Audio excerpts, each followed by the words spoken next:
സത്യത്തിൽ ഇത്രയും ലളിതമായ കല്യാണ ചടങ്ങുകൾ സംഘടിപ്പിക്കുമ്പോൾ ചിലർക്കെങ്കിലും അതൊരു തൃപ്തിക്കുറവായി അനുഭവപ്പെടാറുണ്ട്.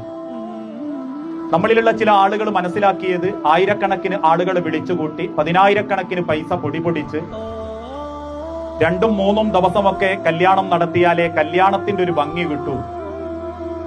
ഈ ഒരൊറ്റ കാരണം കൊണ്ട് തന്നെ നിശ്ചയിച്ചുറപ്പിച്ച നിക്കാഹുകൾ പോലും മാറ്റിവെക്കുന്ന നിരവധി ആളുകൾ നമ്മളെ കൂട്ടത്തിലുണ്ട്. പക്ഷെ ഇന്ന് ചുരുങ്ങിയതൊരു 100 ആളെങ്കിലും നമ്മളുണ്ട്.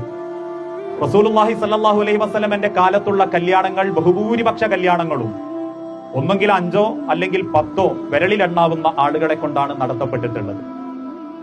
പ്രവാചകൻ സല്ലല്ലാഹു അലൈഹി വസല്ലമയുടെ കൂടെ എപ്പോഴും മദീനത്തെ പള്ളിയിൽ ഉണ്ടാകുന്ന അബ്ദുറഹ്മാൻ ബിൻ ഔഫ് 5 വക്തിനും അദ്ദേഹം പള്ളിയിൽ ഉണ്ടാകും.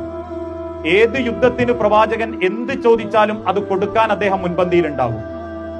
ആ അബ്ദുറഹ്മാൻ റളിയല്ലാഹു അൻഹുവിന്റെ കല്യാണം നബി സല്ലല്ലാഹു അലൈഹി വസല്ലമ സുബ്ഹി നിസ്കരിച്ച് എഴുന്നേറ്റ് നടക്കുമ്പോ അബ്ദുറഹ്മാന്റെ വസ്ത്രത്തിൽ ഒരു മഞ്ഞ കളർ കണ്ടപ്പോ റസൂല് ചോദിക്കുക, എന്താ അബ്ദുറഹ്മാനെ ഒരു മഞ്ഞ കളറൊക്കെ അത്തറാണല്ലോ?